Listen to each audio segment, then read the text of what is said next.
the United States of America and to the republic for which it stands, one nation, under God, indivisible, with liberty and justice for all.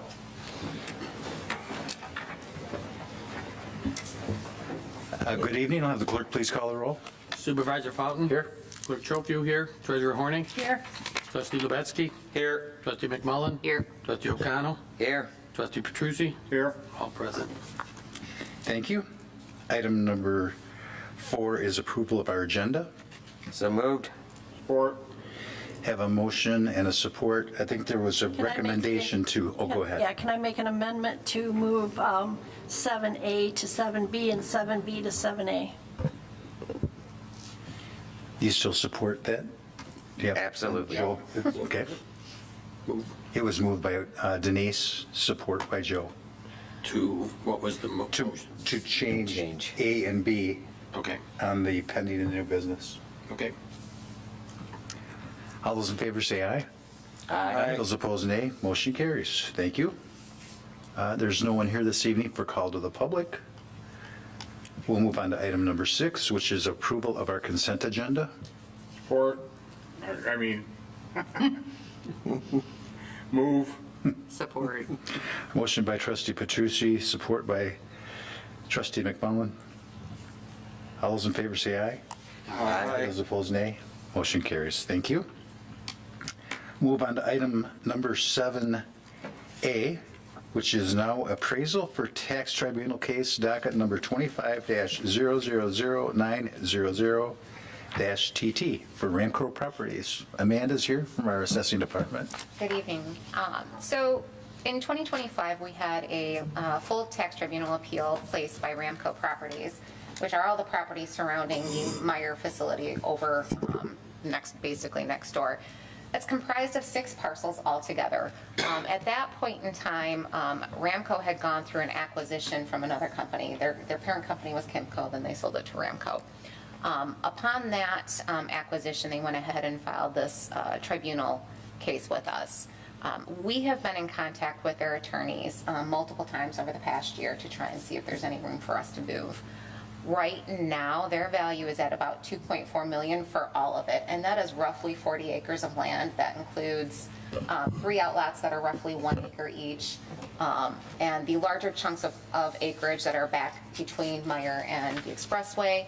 And then there's another portion of property that kind of meanders through the development all the way over to the outlot that's actually at the end here of Clark Road. So in our process of going through the information that they've provided, which has been very minimal, and the information that we have, our sales in that vicinity support the valuation that we have between the sales that we've had with Buffalo Wild Wings and Starbucks and things like that. We firmly believe that our valuation is pretty accurate, dead on, for the amount of acreage that is there. So we've been unable to come to any type of agreement on the valuation at this point. At this point, it seems like we are moving forward fully with the appeal. So with that said, moving forward, we are at the point in the tribunal process where we are to submit our valuation disclosure to the tribunal. And what that does is it's basically a third-party appraisal that we would obtain to support our valuation outside of what our numbers actually are. Valbridge Appraisal has actually done appraisals for us in the past. When Jim was here, they were one that they went to frequently. When Jim had quite a few appraisals, probably, 7 or 8 years ago, he was one of the appraisers that was our go-to. He's very familiar with the area. So we reached out to him to get an estimate for what it would be to have the appraisal done. For all 6 parcels, originally the estimate came in at about $25,000. There is a small parcel out there that's like 0.12 acres where the fountain sits.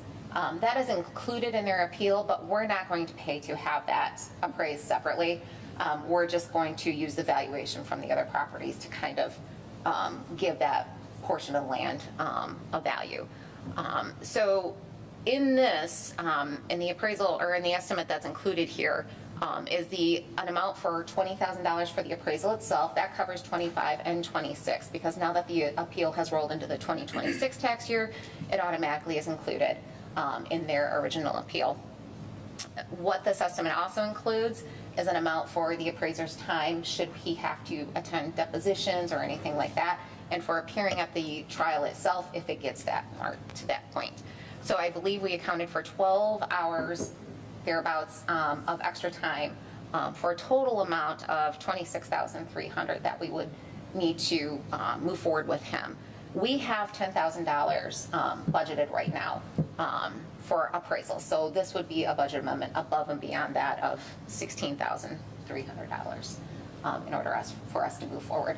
This valuation disclosure is due in August to the tribunal, and the appraiser needs about 6 weeks to complete it.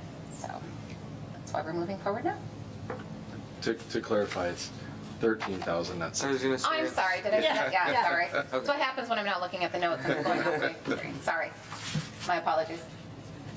I'll move to approve the engagement of Walbridge Property Advisors for the 25-26 for the appraisal of the tax tribunal case docket 25-000900-TT Ramco Properties versus Heartland Township.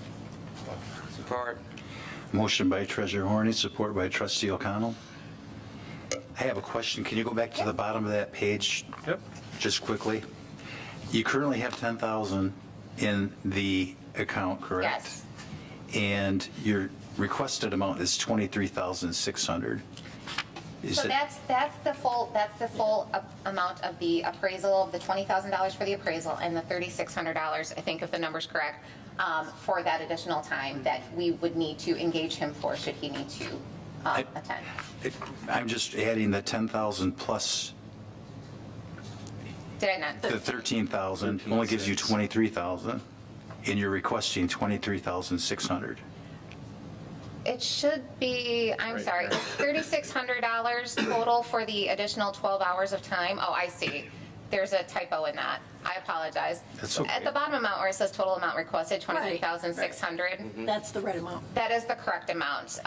Where it says a budget amendment of $13,000, it should say $13,600. $13,600. My apologies. That was a typo on my part. That's okay. Nice catch. Would you agree to that? Well, you don't need an amendment because it says total request It's 23,600. Yeah, Yeah, right. It looks right to me. yeah, that's right. But we can just make a note to correct the. Yeah, that's fine. Yes. Yep. Any discussion? Being none, all those in favor say aye. Aye. Those opposed, nay. Motion carries. Great. Thank you. Thank you. Thank you Yep. very much. Have a nice evening. Thank you. You as well. Okay, item number 7B is zoning amendment number 26-001, amendment to permit accessory dwelling units, ADUs, in single-family zone districts. We have our planner, Troy Langer, with us this evening. And Troy, you have the floor. Okay, thank you. This is an amendment to permit accessory dwelling units in our existing single-family residential zoning districts. Accessory dwelling units would be smaller dwelling units that could be either attached to the principal dwelling unit, could be in a basement, could be in an attic, could be a garage conversion, or even a complete detached structure for that dwelling unit. The Planning Commission had scheduled this to go to our Ordinance Review Committee. Our Ordinance Review Committee had looked at this topic and looked at a number of other ordinances and came back with a draft for this. Our Planning Commission has ultimately recommended approval of that. It has gone to the Livingston County Planning Commission for review, and they have made a recommendation. I'm going to just try to touch on what I think might be, if there's any controversial items, just to make sure we're not trying to slide something by or slip something through. We're going to try to make sure I at least touch on anything that I think could be controversial. The first part of that ordinance is we are permitting the accessory dwelling units in all of the single-family districts. However, only the CA district, which requires a minimum lot size of 2 acres, that's our larger zoning category, would allow the detached. So in all the other single-family districts, it might be in a basement, or it could be attached to the house, or another portion of the house could be converted over for this dwelling, accessory dwelling unit. The CA district, it could be detached. So we're only permitting the detached in one of our categories. We are not requiring them to provide additional parking or an additional driveway. They would have to comply with the normal standards. They can't park vehicles on lawns.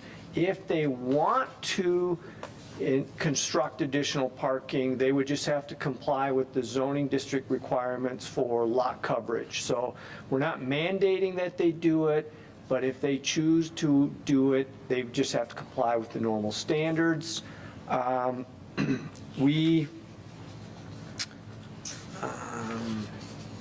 We do require that the property owner live on the property. So if you're going to have an accessory dwelling unit, we require that the owner of the property must reside on the property. Now, we have allowed the owner to either choose to be in, I'll call it the big house, or they could live in the smaller house. Either way, the goal there is if there's a problem with the renter, the owner would be close by to hopefully help resolve any problems. We've also outlined that the accessory dwelling unit could share common water, septic, electric, gas, sewer, presuming they can get permission to do so with the other governmental entities or utility authorities. So if they had a septic system, for example, and they wanted to use that for both the principal dwelling as well as the accessory dwelling, they'd have to get permission from the county health department to make sure that that existing septic would work.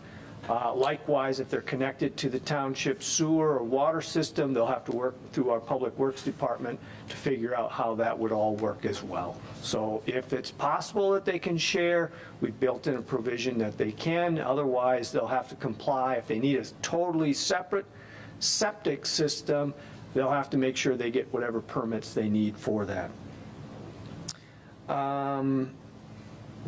In general, the accessory dwelling units, if they're attached, are just subject to all the same zoning district requirements that apply. If they're detached, they're treated as an accessory structure, and they're subject to all of those regulations as well. On the size requirements, we had a minimum size of 190 square feet.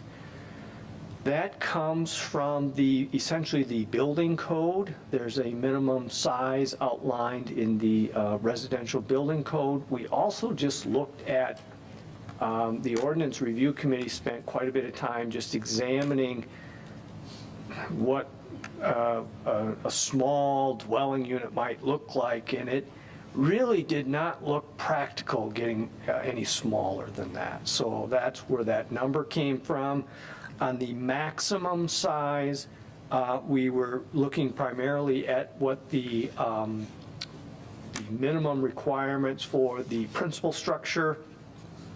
Since every zoning district requires at least 1,200 square feet for the principal structure, we did not want it to become equal or greater than the principal structure, so we kind of capped it at that size.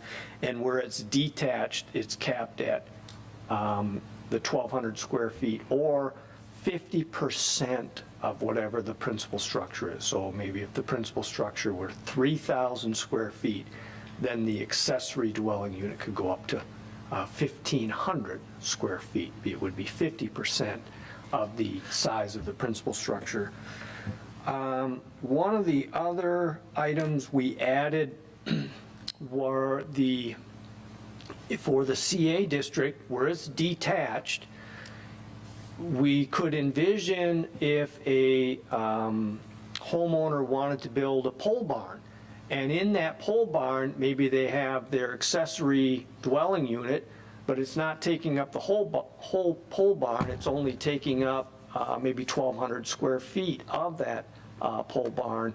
We capped the usable floor area in that pole barn so that they could not build their accessory dwelling unit in the pole barn and then have other finished rooms that they were claiming were outside of the accessory dwelling unit, but maybe were a gym or another room that looked like a bedroom or more bathrooms or things like that. So we capped that if you're going to have an accessory dwelling unit in a pole barn or another accessory structure, that the only usable floor area is limited to just that dwelling unit. That, in a nutshell, is the ordinance. It's not every provision, but that's what I might view as the controversial ones. And so I would also just point out, we did send this to our township attorney. Our township attorney did review it. They did provide some comments. One of the comments was some language that they shared to limit the accessory dwelling unit to just family. Now, the attorney did mention this is not legal advice, but if the township wanted to just limit the scope of what these accessory dwelling units can be used for, I included that in your packet for you to look at.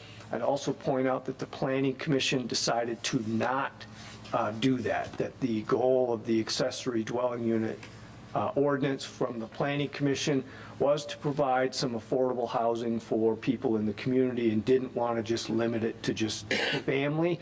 There was also concerns about the enforcement aspect of if it were family. I mean, you have to remember, nobody lives in a house forever. Eventually, they're going to sell it. There's going to be a new owner, maybe a second, third, fourth generation owner of that property when the accessory dwelling unit gets constructed.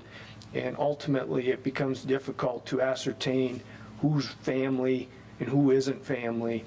And the burden of proof is upon the township to prove that that's not a family person. So the attorney agreed that enforcement of that could be tricky without a rental housing program. So with that, I'll just be available to answer any questions you might have. Questions from the board? So Troy, I have a question for you. So if you lived on one of the lakes in a smaller lot and you wanted to put a garage on, say there's no garage on that parcel, as long as you can meet lot coverage, you could put a garage extension with a accessory dwelling unit within that? Okay, so this is just a hypothetical question. This is just a hypothetical question. So most of the lots around the lake are not in the CA district. So I'm already focusing primarily on our other single-family districts where it cannot be detached. So I'm Okay. looking at this from a standpoint of it has to be attached to the house. So when you say you want to do in a garage, keep in mind that if it would have to be in addition to the house, and then the dwelling unit would have to comply with all the setbacks, lot coverage provisions, and so forth. If you could physically fit it on the property and comply with all of those, yes, you'd be permitted to have an accessory. There are some lots on lakes that are actually zoned CA. Now, it would be a slightly different answer there because they have a lower lot coverage percentage and they have greater setbacks, but some of those lots that are CA are quite large on the lakes. If you, another hypothetical, if you had a detached garage on a lake, right, you had a detached garage and you wanted to build a form of ADU above your garage on the top level of your garage. In order to do that, you would have to connect the garage with a breezeway of some kind because then it becomes attached to your house. Is that Yeah, correct? yeah, so if you had an existing detached garage and you just wanted to convert that to an accessory dwelling unit and you were not in the CA district, you could not do that, but for building an addition to connect to your house or some other mechanism like that. Does that help answer that question? Yep. And then just to finalize your comment in the CA district, if I build a 5,000 square foot pole building on my CA property, inside it can only be X amount of square feet. You could still have the rest of it for equipment and whatever else you want to use it for, but the living area could only be half of your dwelling. So if you have a 2,000 square foot house, it could only be a maximum of like 1,000 square feet. You're exactly right. So if you build a 5,000 square foot pole barn and your house is 2,000 square feet, that means your accessory dwelling unit could only be 50% of your principal structure. The pole barn's not capped at that, but the dwelling unit inside of it would be capped at 1,000 square feet. So the remainder of that 4,000 square feet in that pole barn is just open storage. You cannot have additional finished area in there. I'm going to ask you another question because this would potentially come up. Somebody wants to build say it's a vacant parcel on CA, and they want to build a pole barn and put like an accessory structure in there to begin with. Does that become the main? No, you So can't. the new house could only be like 500 square feet? So you can only have an accessory dwelling unit if there's already a principal structure on the property currently. So if it's a vacant, starting from scratch then, if you had a pole barn and put something in that pole barn that's livable, would not be acceptable because or could that be called your home? so our current ordinance, you can't build a pole barn on a vacant piece of property. So you'd have to have a house there, and the house would, the way that currently works, you have to construct the house to the point where it's enclosed and has a roof on it, has windows, doors. If you're building a house and you get to that point, we've determined, okay, that's far enough along, you can now build a pole barn. So if you then built a pole barn and you wanted to have an ADU inside of it, then you could do that. But you couldn't come in, vacant piece of land, and say, I want to build a pole barn on this property, whether it had an ADU in it or not. Okay, thank you.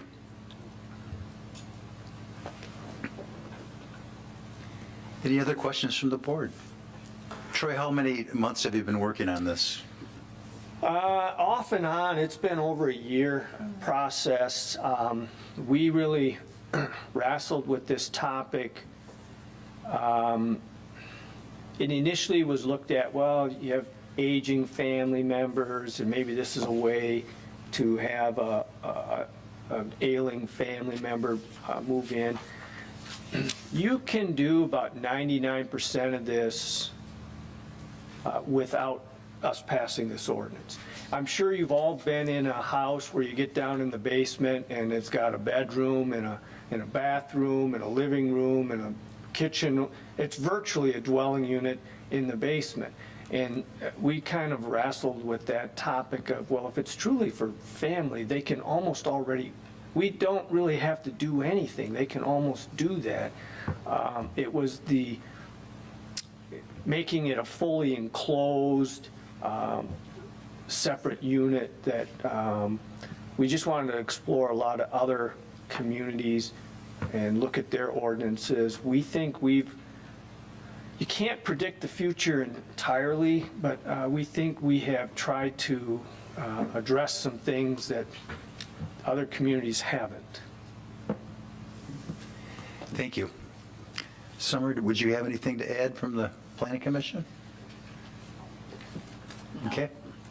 Any other board members have questions? Great idea. Being none, I'll entertain a motion.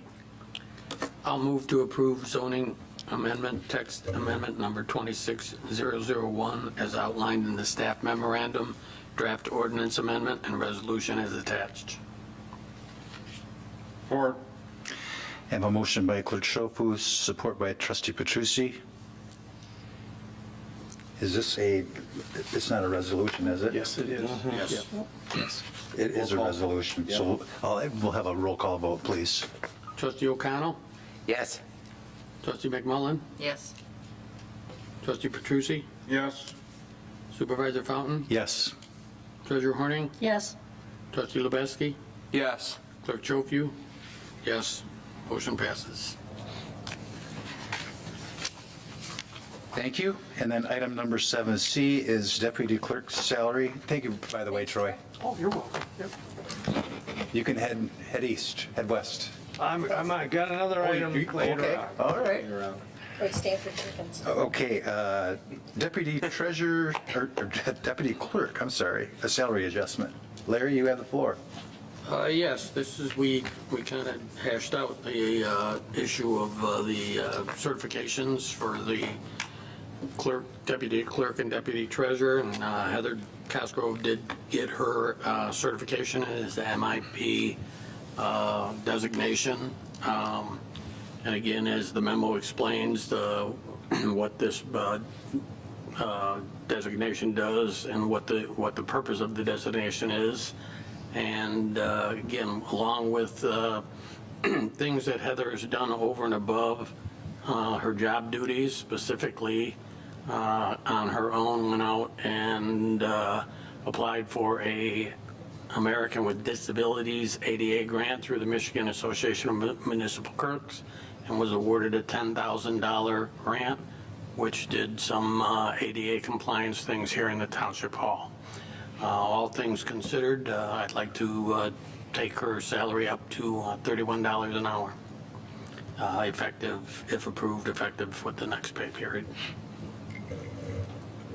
Thank you. Questions from the board? Being none, I'll entertain a motion. I move to approve the salary adjustment for the deputy clerk to $31 per hour and the necessary budget amendment to Department 215.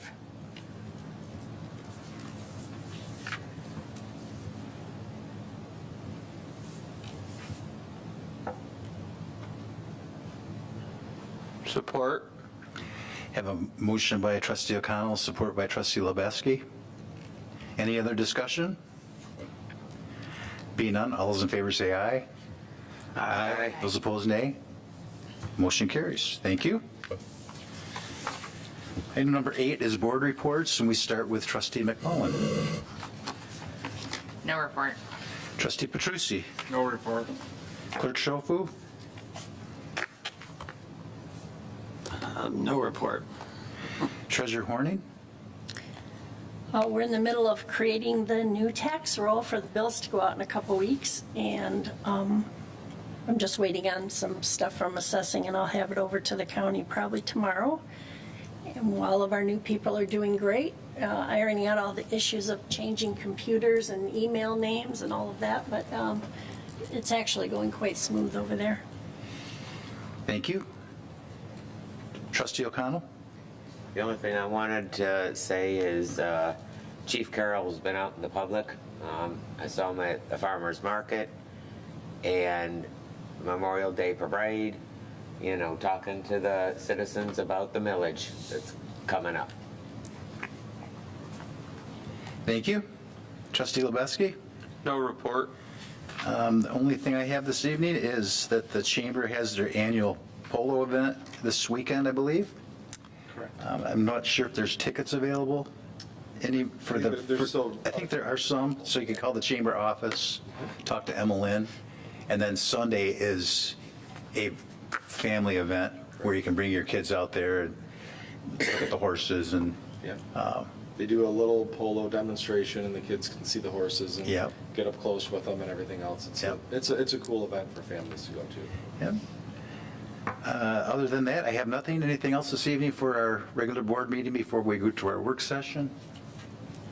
work session this evening is our manager's report, and then we're going to have a workshop on revisions to the zoning amendment, proposed zoning amendment 26-002, which is backyard chickens and code enforcement. So with that, we'll take a brief recess, and we'll go into our workshop. Together, we can accomplish more for our community. Inspired by John Robert Kraus Sr.'s Heartland Area